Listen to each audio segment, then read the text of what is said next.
بسم اللہ الرحمن الرحیم۔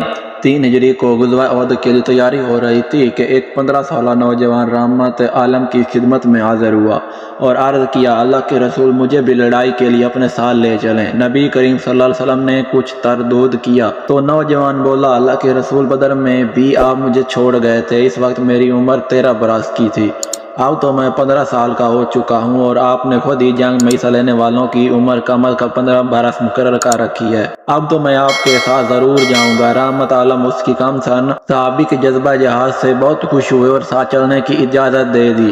یہ خوش نصیب نوجوان حضرت رافع رضی اللہ تعالیٰ عنہ تھے۔ احد کے میدان میں جب دونوں فوجیں ایک دوسرے سے بھڑ گئیں تو حضرت رافع نے لڑنے کا حق ادا کر دیا۔ آپ رضی اللہ تعالیٰ عنہ جنگ میں دشمن سے اس طرح لڑتے جس طرح بڑے بڑے جنگجو ایک دوسرے پر وار کرتے ہیں۔ جب جنگ خوب گرم ہو گئی تو کسی کافر نے ایسا طاق کر حضرت رافع کو تیر مارا کہ تیر سینے میں پیوست ہو گیا۔ مسلمان سہارا دے کر حضرت رافع کو رسول اللہ صلی اللہ علیہ وسلم کے پاس لائے۔ نبی کریم صلی اللہ علیہ وسلم نے فرمایا، اس کے سینے سے تیر نکالو۔